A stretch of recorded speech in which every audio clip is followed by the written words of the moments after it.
Hello viewers from wherever you're watching us from around the world. You're watching QTV, the Gambia's first private TV station, and we are broadcasting live from our studios here on Kairaba Avenue.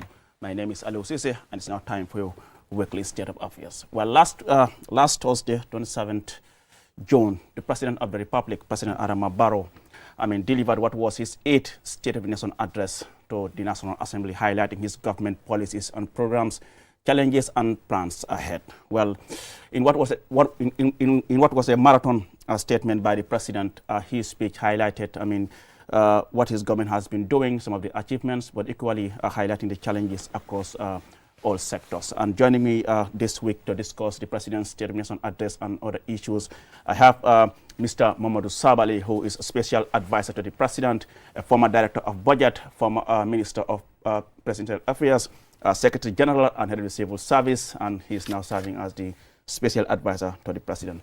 Mr. Sabal, good to have you on the program. Thank you. Thanks for having me. And also in the studio, I have Mar Nyang, who is the Executive Director of Gambia Participate, a civil society organization. Mar, good to have you on the program. It's a pleasure. Thank you. And hello to Sabali and all the viewers watching. Assalamu alaikum. Well, before we get into the discussion proper, let's just take a listen to this excerpt of the President's statement during his State of the Nation address to the Parliament last Thursday. Let's take a listen. That is amazingly recovering from the devastation of a global pandemic that strangled the world economies.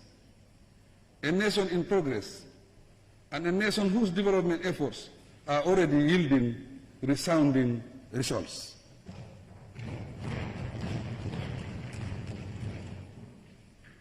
The address confirms that my administration's development orientation is visibly realistic, widely approved, and hugely far-reaching. The 5.3% economic growth and the positive remarks in the latest World Bank report clearly support these conclusions. The OIC summit, our international ratings on press freedom and human rights, our growing bilateral relations, and the key positions we hold in ECOWAS, AU, and UN vividly demonstrate our acceptance on the world stage. And the restoration of the dignity of Gambians internationally. Nationally, the expansion of our development programs and unprecedented achievements in the provision of electricity, construction of roads, and access to clean water single out my administration as evidently development-oriented. There is no turning back and no slowing down for us.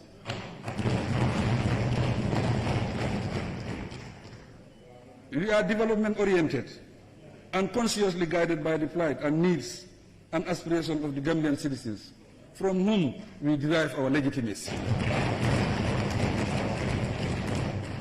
We will continue to leverage the advantages that come with friendship and partnerships,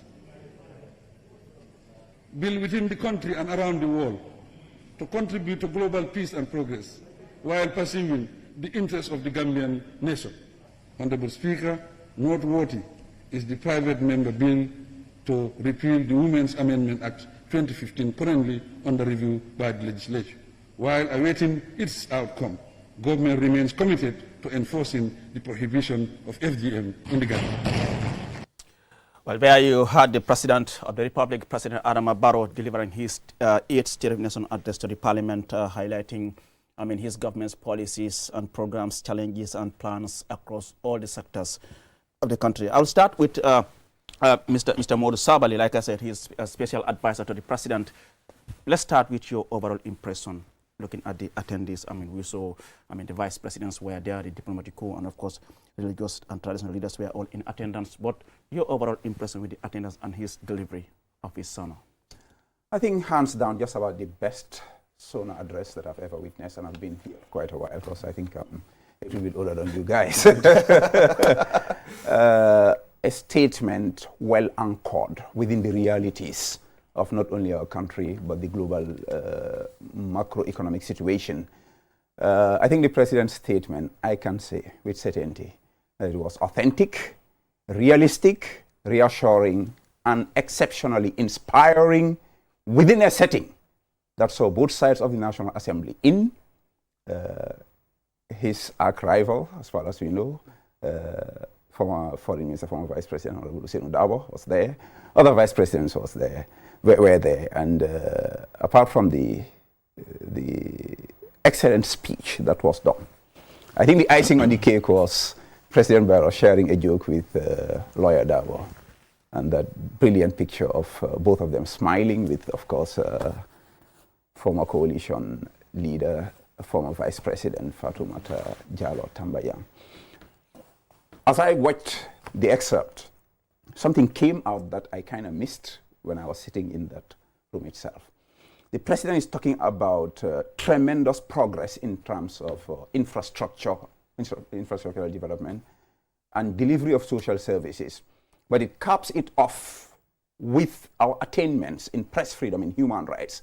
I think this is highly significant because there was a time here when it was almost taken for granted that rapid development is mutually exclusive with human rights and press freedom. Here you have a man who comes through a very difficult transition, gives us infrastructure, social protection, and all other improvements in services, while at the same time entrenching our democratic principles and the human rights that the Gambia was known for, as bequeathed to us by our founding president, Sadauda Kairaba Jawara.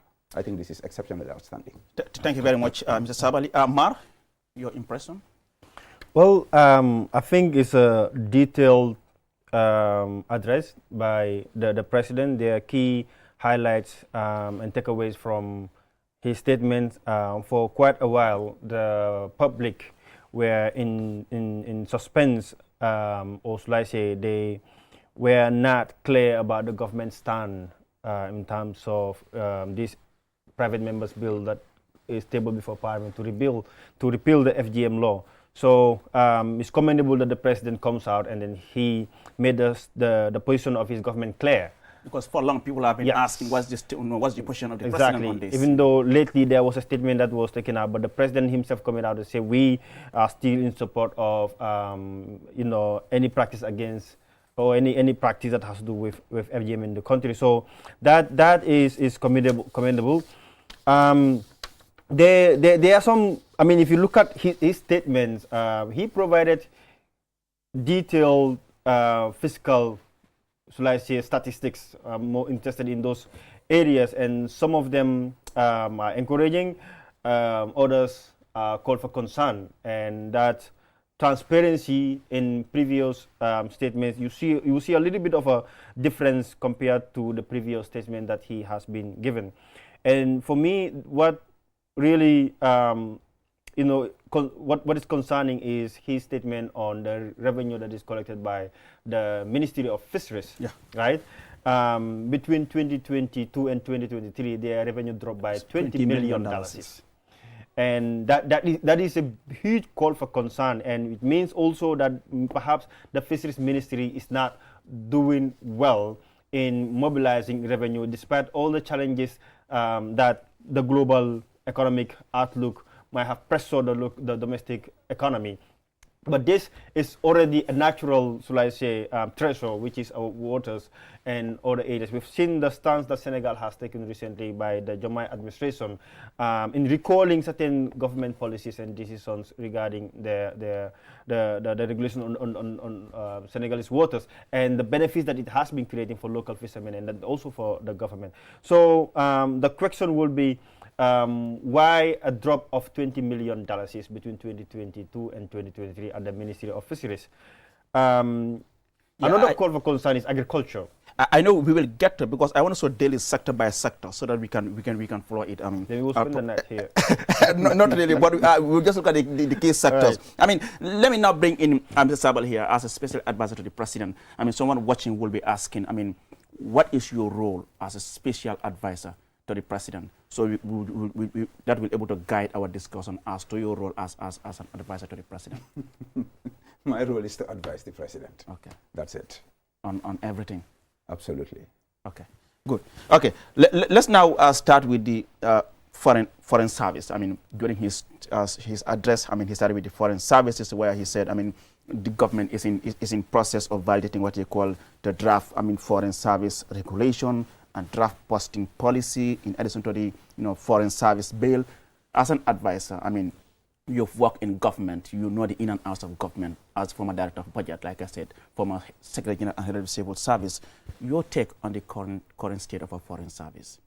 I think it's fantastic, and luckily I've had some experience in foreign policy. I've served as envoys to meet Sergei Lavrov, General Abdel Fattah al-Sisi, and others, de facto foreign minister, if you like, during my... I've done a lot of foreign policy work. And I think this administration has done tremendously well, even though Gambia has always pointed above her weight. To Jammeh's credit, he had a presence, even though it was labeled as some kind of a pariah status, but we did well in foreign policy under Jammeh. But the Barrow administration took things to the next level. Gambia is no longer regarded as that pariah, and leading us to having opportunities like being chairman of the OIC. I don't think we would have gotten that under the previous dispensation, because there are so many forces. There were so many forces working against the Gambia in the international community, to the extent that we could not even become chairman of ECOWAS after more than 20 solid years. So foreign policy, we're doing quite well. The hosting of the OIC, I think, is the icing on the cake. Gambia has been serving on the top committees in the UN and other international platforms. The prospect of opening embassies elsewhere, like in Scandinavia, I think is very important, because there are so many Gambians around that area, and there's so much untapped potential in terms of tourism with its macroeconomic impact in the country.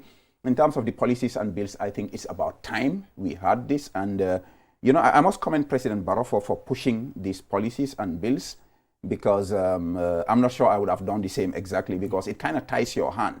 But on the positive side, it makes the rules clear, because we've had before appointments in the foreign service that really didn't sit down well with the public and observers. And sometimes it might even make people to question what is the rationality and objectivity in terms of appointments and redeployments. But with these policies and the foreign service bill, like I said, it's going to be difficult for government.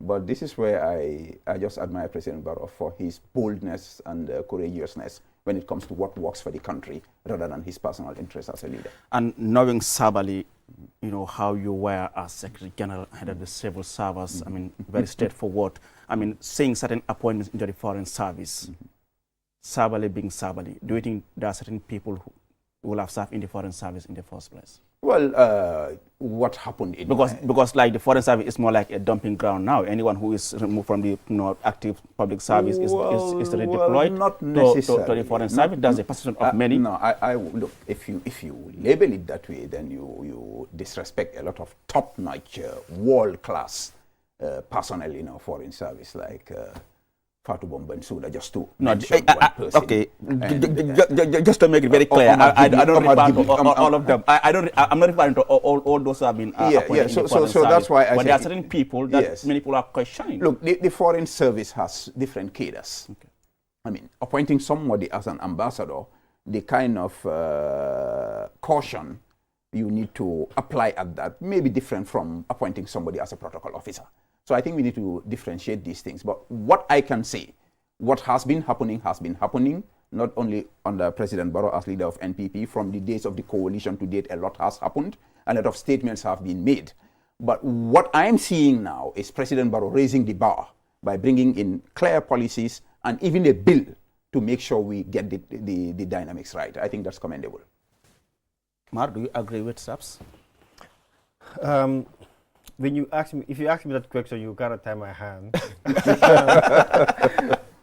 But to some degree, they are,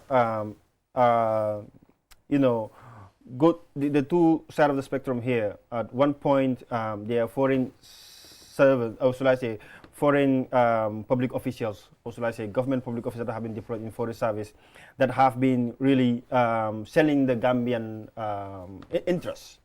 Right, in the foreign service, he did mention of Fatou Bensouda, and then also obviously Professor Carr in Switzerland, and you have handful number of those that are very competent in executing the job as a diplomat, right?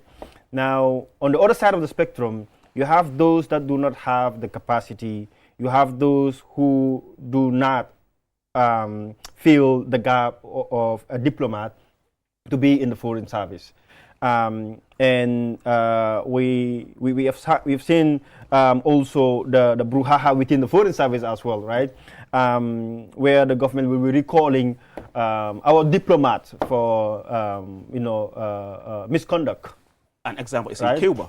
And then also in Mauritania, you name it. So that also tells a lot in terms of the meritocracy approach in identifying who is best for that particular position.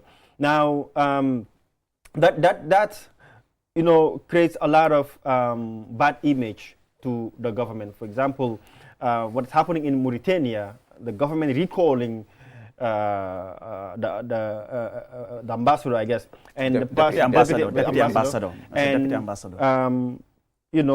kind of see that reluctance from them to leave that particular office until we have to see push and pull between them and the government. And I think in Cuba, at some point, it got to is it the foreign minister or the minister of interior in Cuba reporting the case to them. So I think there's a lot that we have to look at. It does not have to be a compensation sort of an appointment. Some of them actually are those that fail in parliament, and obviously the government compensated them. That's how I'm going to actually put it, to the foreign service. And then the other thing is, before deployment as well, these officials, whether they are politicians or not, they must be subject to a lot of training, public diplomacy training, before they are deployed. So that's also maybe some of the things that the Ministry of Foreign Affairs will have to look at in the government of the Gambia to recruit diplomats, right? Either it's going to go through MDI or the university, start instilling public diplomacy skills, and then also conversational skills and lobbying skills in these particular individuals before they get into these particular positions. The advantages for people like Fatou Bensouda and also Professor Carr and others is that they have already served to some degree, have an experience working with the foreign service, and that is a self-skill that they have built over time based on the experience that they have.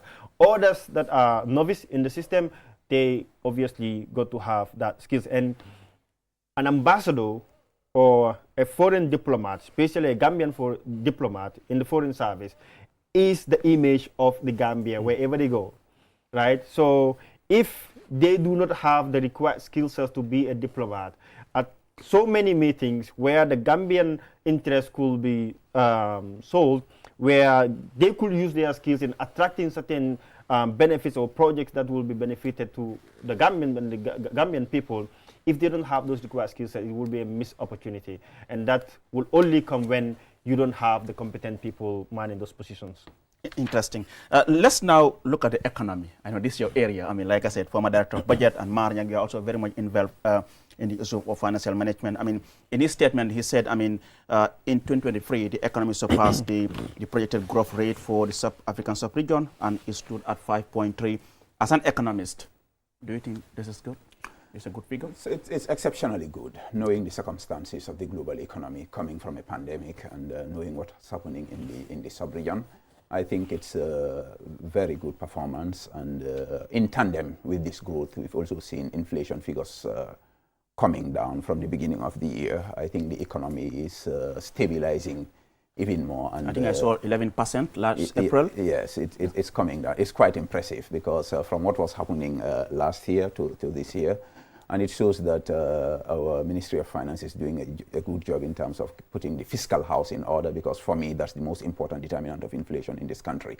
I remember before you joined the NPP, you were very much critical of the foreign of the Minister of Finance. I mean, looking at how things were at the time. Yes. What do you think have changed? Well, the interesting thing is that things started changing even before I joined the NPP. I remember by mid last year, when the Finance Minister C.D. Keita went to the Assembly to report on the fiscal outturn, I remember a particular journalist who wanted to interview me. When I saw the numbers, I said, no, I'm not granting you an interview because they did exceptionally well. And once I saw that, I knew they were going to end the year well. I don't know how they did it, but this was really a miracle for me because I've watched how they've run this economy successively, and I was not impressed at all. By the time the finance ministry projected the numbers for 2024, the same journalist got back to me. I said, this time I will speak and I will tell the country the truth, that I'm impressed with the budget numbers. Government has curtailed expenditure, took significant steps to improve revenue collection. Most definitely, if the budget numbers are implemented as is, inflation will come down, and we're already seeing that. I think I must commend the finance ministry. And Mark, the figures? To first talk about the good side of it, the sub-Saharan GDP growth was projected to be about 3.3%, and Gambia surpassed, and I think the president also mentioned it, to 5.3%. So it means a lot of work has been doing. GDP has been growing, but we also need to understand that the fact that GDP grows doesn't mean that individual level of poverty and human development is actually reducing, right? So first need to understand what GDP growth is and what human development growth is. And at the human development part, that has been stagnant over the past couple of years, specifically the past 2 years. It has been stagnant in the country. And I think the efforts that the government have started through their NAFA quick NAFA payment, giving families $3,000 every six months. It's a social net or social welfare package that they're trying to do to reduce poverty levels. It's a token, but it's better than not. But however, I think inflation still is a concern to the public. I went to buy putty mayonnaise yesterday, and it was $200. And I asked my wife, was this not $75 just 3 years ago? And she told me, you should be coming to the shop and see what is happening. So whether it's a price control issue or obviously, I keep talking about it as a net importer country, right? The outperformance of the dollar, and then also the pounds and the CFA.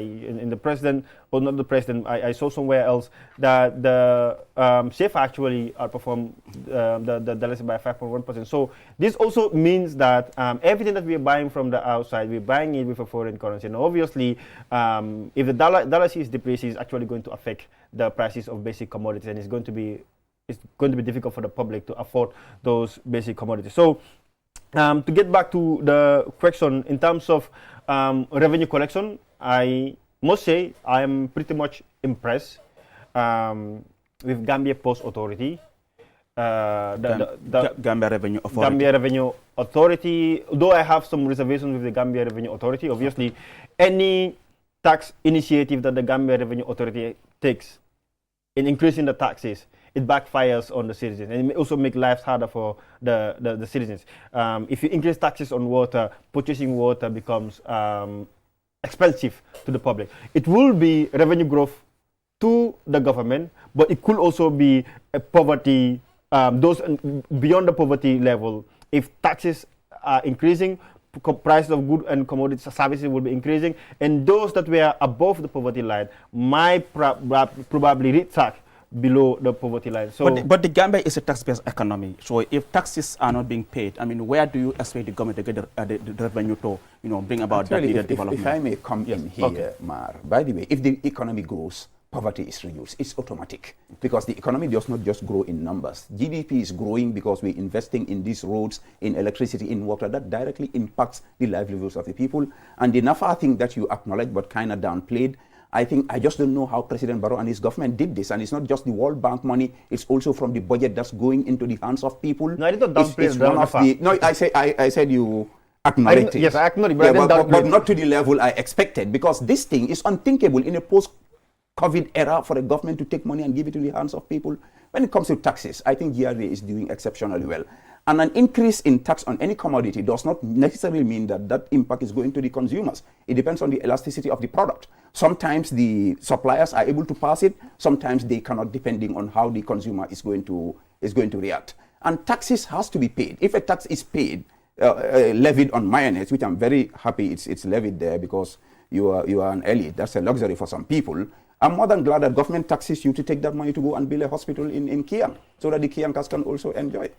So I'm not saying that taxes should not be paid. Okay. What I'm saying is if you increase taxes on basic commodities, yes, right, the businesses obviously are going to inflate the prices, and no business is actually going to be here to lose money. They're here to make profit. So if government fiscal and monetary policies are not, especially fiscal policies that has to do with taxes, if they increase taxes on these particular goods, the businesses are also obviously going to increase the prices.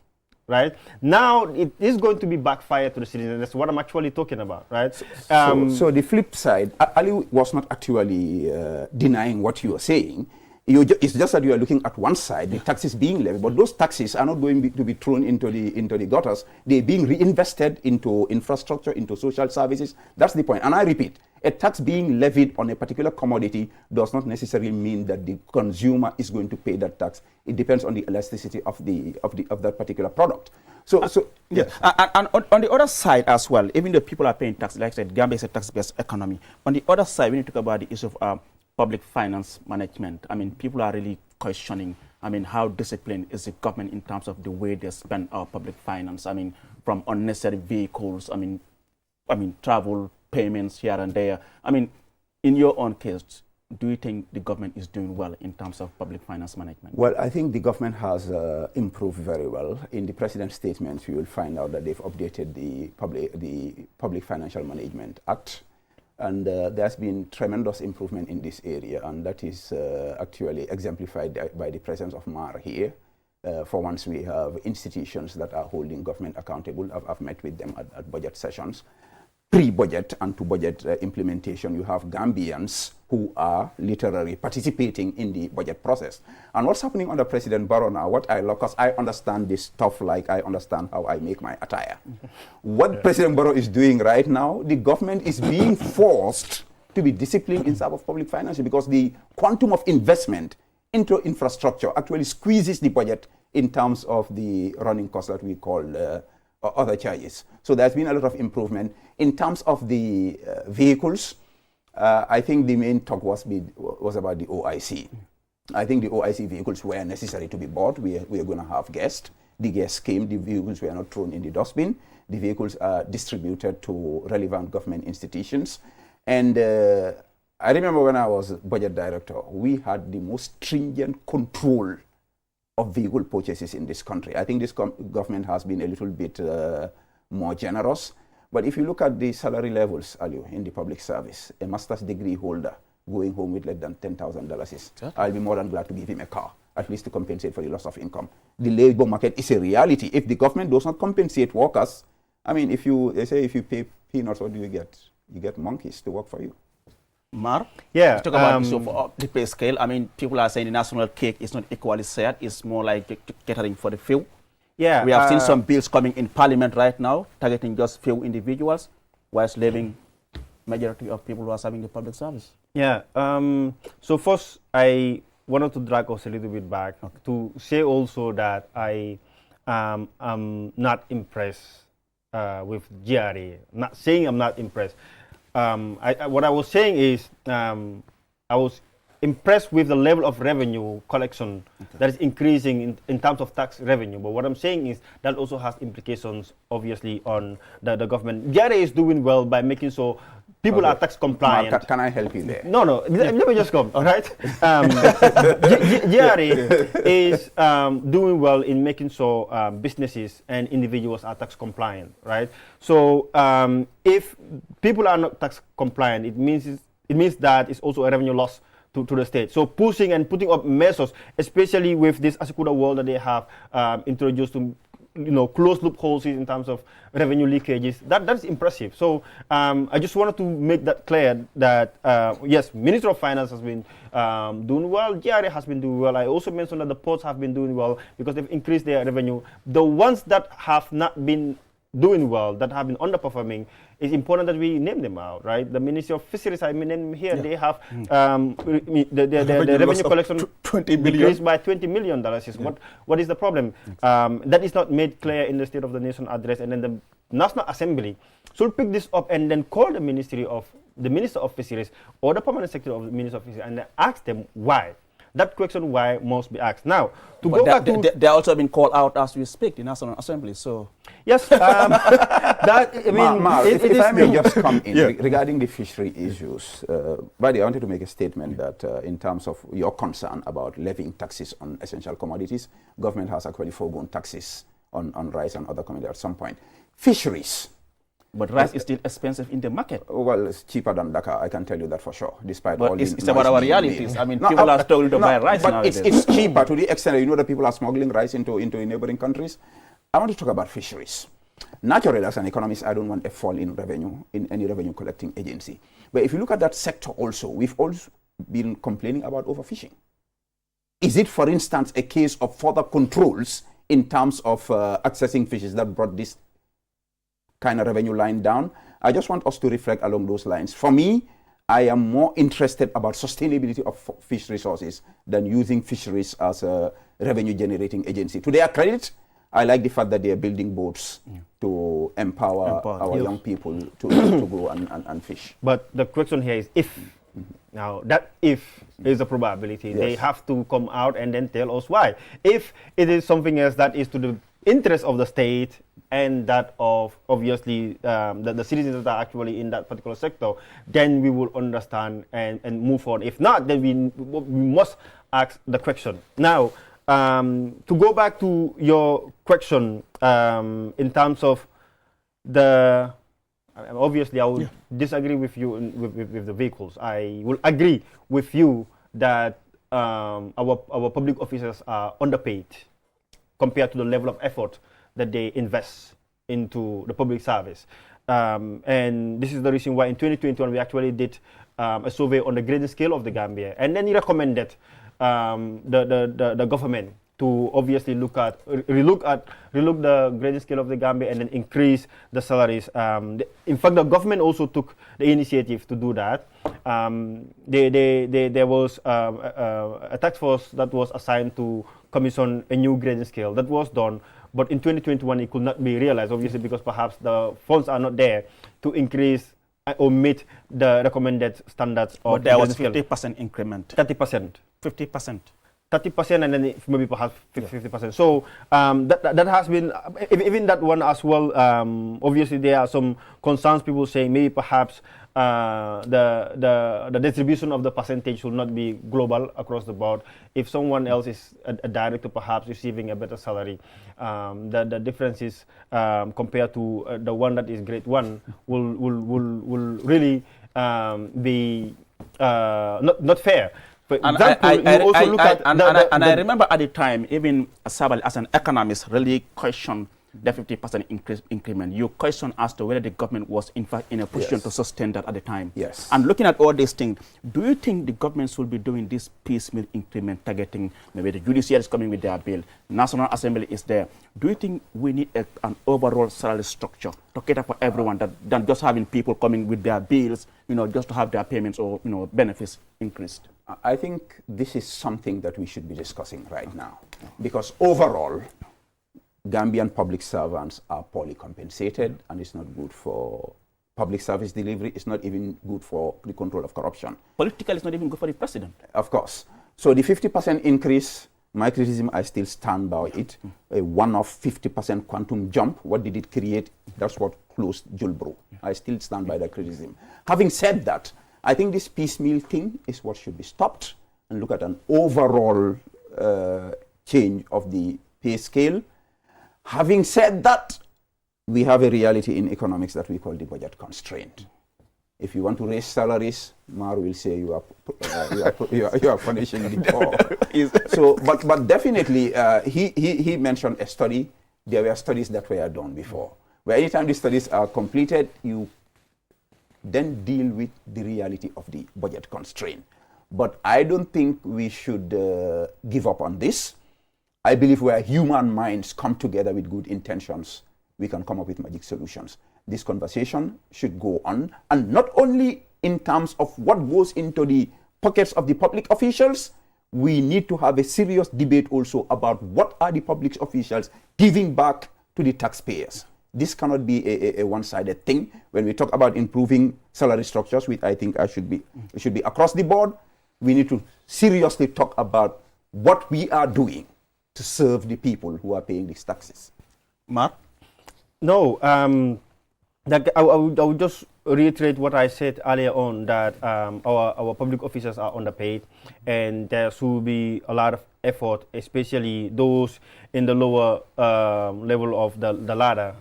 Their take home is not sufficient to cover them for 10 days. Talk less of for 30 days, and I wrote something about it, how that also impacts the poor services in the public sector. If you underpay someone else and the person becomes indebted, they become stressed when they get to work, and they lack focus, and as a result of their lack of focus, it affects the productivity of that particular department. So that also compromises the quality of public service, and that backfires to the citizens. So I think the public officials should be well remunerated, but most as well, in terms of the ones that have been remunerated, obviously they must have the qualification to be there. I wanted to also talk about the spending attitude of the government. Sabari did mention that defended obviously the OIC vehicles. I think we should treat our guests well, but it was not necessary to procure 100 vehicles. Over $10 million is for each. Now, I'm so Sabali also have experienced this. Are you able to confirm that it is 10 million? Over 10 million for based on reports. Okay. So we cannot confirm that. Okay, we cannot confirm reports. That's why I said over 10 million. It's definitely speculation. Exactly. That's why I want to, because this. No, that's why I said, anyone that knows Mar. When I certainly know that there are OIC vehicles that are less than 4 million. I know that for sure. Okay. Well, that's why it's important to have the transparency, right? If the government comes out and they say this is what we have bought this vehicle for, then there's not going to be any room for speculation. But if the government is not transparent, then obviously there's going to be. I think this government is transparent, Mar. Well, on that, the very fact that you are collaborating with government officials as Gambia participates, don't get that wrong. This government is very transparent. Don't get that wrong. Sometimes we are a little bit lazy in terms of going for the facts. No, not lazy. This government is actually too transparent. I'll say that for the record. No, not too transparent. I swear, in my opinion, they are not too transparent. The government is transparent to excess. We can have that conversation on that, and I know it. This is my position. Well, obviously, it's a politician. I'm not just a politician. I'm a professional and an objective observer of what happens. I've sat in a government before, and I'm in a new government. I am seeing day and night. Well, this is transparency overdose. Let me give you the reason why. Let me give you the reason why I cannot tell you that the government is too transparent, right? Number one, we start with the OIC vehicles, right? I did say if there's a transparency, then there will not be no room for speculation. There is no report that is coming from the government officially to inform the public that this is the amount that we have procured the vehicles. That is number one. Number two, right now, the ferry services, their revenue and their expenditure is not known to the public. Mar. Give me any public platform where I can access that information. But I think every year they submit their annual activity reports and audited financial statements to the National Assembly. No. It is combined. It is combined. Okay. It is submitted by the Gambia Ports Authority, not Gambia Ferry Services. But is the ferry service not a subsidiary of the Port Authority? Yes. So, but then, in terms of their own transparency at the ferry service level, the Parliament, in fact, will find it very difficult to understand exactly the amount of revenue that is made by the Gambia Ferry Service, what goes into expenditure, right? That is another side of lack of transparency that I'm talking about. And I can give you several others. What I know for sure, you call Dr. Ismail Assise right now, he'll give you every information you need about the Gambia government. That is true. Willingly, unhappily. That is true. So you can't say that this is true. government That is true because I Yes. have that connection with Dr. Sise. How about the one who do not have Doctor the is connection? open to everybody. No, In fact, he's I'm not inviting. coming to that. I'm Okay, just saying, Mark, to access to information. okay. That is going to be a burden on Dr. Sise. The information should just be on the public domain so that it's easily accessible. Mar, let's now look at the new bill which is about to be tabled for the Parliament. Is the National Assembly salaries and pensions benefits. What's your take on this new bill? Well, two years ago, I guess Parliament they did some adjustments on the salaries of parliamentarians, and I am a big fan of parliamentary supremacy, and I am also a big fan that our public officials to be well remunerated in order to give no room for corruption. When there is corruption, then that becomes a death sentence. Now, we also need to go back and look at our resource envelope, what we have right now, whether it is feasible to cater for all of these increments. It is subject to the different debate. People have their different opinions, but if you look at our parliamentarians compared to regional parliamentarians, they are underpaid. And obviously, they are respected and honorable members that obviously should be doing more to hold government accountable. If parliamentarian is less paid than a minister, it subject them, obviously, if the integrity is not there, to be more controllable by the executive. So I'm not entirely supporting this piecemeal. It's not even piecemeal. This frequent increment of the salaries, but I think if we have the resources, because according to the Parliament, I mean, the bill is not per se increasing their benefits. It is just, does it mean that the Parliament actually increase their allowances without even having a law in place in the first thing? So maybe they are not bringing in this bill just to make so, I mean, it is legalized. Because there was a law in 2021 that Parliament legislated, we give them that financial autonomy. Before, their finance used to be controlled by the Ministry of Finance, and based on the availability of funds, they will be transferring the money to the Parliament. Look, I don't want to get much into detail about it. All that I have been saying is I am really in support of our public officials being well paid in order for the citizens to receive quality public service delivery and also representation, right? But that is also subject to the availability of funds to cater for those needs. And away from that, Mr. Sabali, I mean, we have had the president in his statement. I mean, he talks about, I mean, what many people have been talking about as the draft constitution, that the government remain committed, and he's hoping that there will be a referendum in December on the draft constitution. And of course, the issue of the FGM is something that he has also, made very clear the position of his government. What's your take? Well, I think the president, especially on the constitution, which has been, I think it's a fantastic plus for the government, for the entire country. I think Gambians wanted a new constitution. The process was stalled, and it was not entirely government's fault. I think there was a gap in terms of dialogue. Each party standing at an extreme end, and lack of compromise. And when the whole process failed at the time, some of us thought it was over. So for the government to have the courage to bring this to this level, and the president making that statement in the State of Nations address, I think it just further exemplifies President Barrow's democratic credentials and his willingness and eagerness to give to Gambians what they want in terms of the instruments that safeguard our democracy. I think it's a fantastic, courageous move. I hope, and I repeat, I hope that all the stakeholders would cooperate and collaborate. Look, we have to understand, democracy is not that easy. Everybody cannot have exactly what he or she wants on the table. There has to be a level of, I'm not saying sacrifice, but compromise, give and take. So I think now the president has done his bit. The ball is in the court of the stakeholders, and I hope Mara and others would be proactive enough to start to create platforms for people to discuss this. Actually, we started creating platforms. You've been very much involved. Gambia participates in this in the revival of the draft constitution, and having had the president, assuring that, his government is committed and he is hopeful of a referendum in December. Are you convinced that it will happen, or you just think maybe just a political statement? No, I mean, first, we have to appreciate that because I think it is also a general interest based on our engagement with different stakeholders, including the UDP. In fact, the head of the UDP, during our Constitution We Want Convergence, he came there, Usaini Dabo, and he said, and I quote, "We have to be optimistic that when the Constitution comes to Parliament, it will be passed with absolute majority," end quote. This is something that both two big political play, heads leaders in the country, Usaini Dabo and Adama Barrow, assuring the public that they will support the Constitution. I think this is welcoming. This is what we have been really advocating for.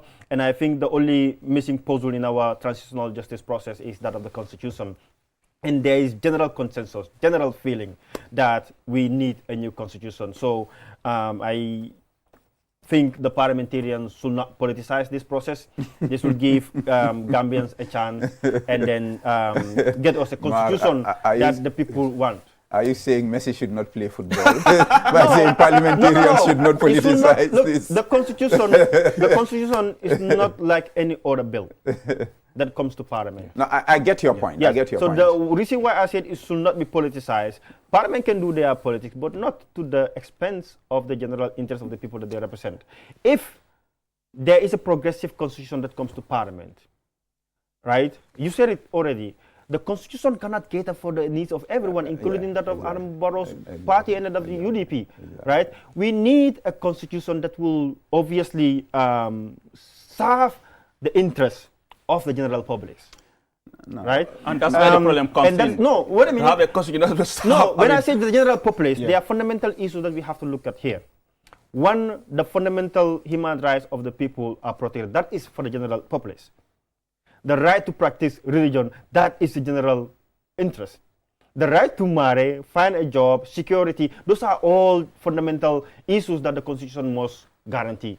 Now, if it is there and the public wants that type of a Constitution, the political interest should not subdue the general interest of the people. Now, if that happens, then that is not the representation. I think you're being idealistic. Anyway, my takeaway from your submission is the fact that President Barrow comes out boldly, courageous, says, we want to do this. And then from your reportage, the party leader for UDP makes such a sanguine prediction that we hope that this will happen. I remember in the early days of the transition, I attended, I think it was a law day at the UTG, and the current Chief Justice, he made a statement that was so inspiring. He said it doesn't happen very often in the evolution of a nation that a country has an opportunity to rewrite his or her laws. This is the opportunity that God has given us.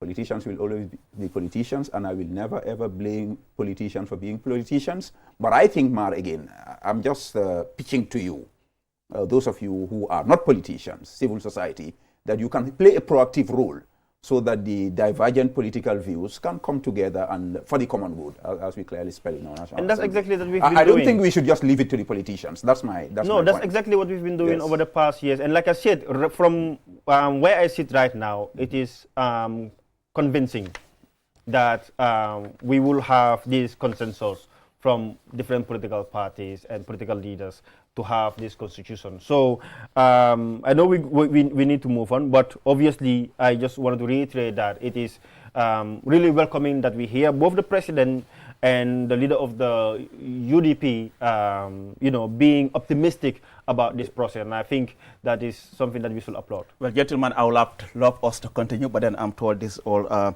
what time allows us for this week. Serious? I mean, yes.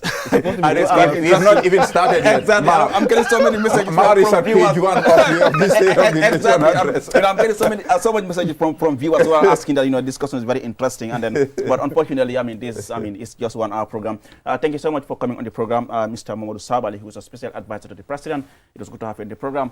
Marnyang, as a director of Gambia participated, it was good to have you on the program as well. Well, viewers, with that, we bring an end to this week's edition of your weekly State of Affairs program. I was your host, Aliou Cissé. Do join me next week. Until then, bye-bye from me and the entire team here.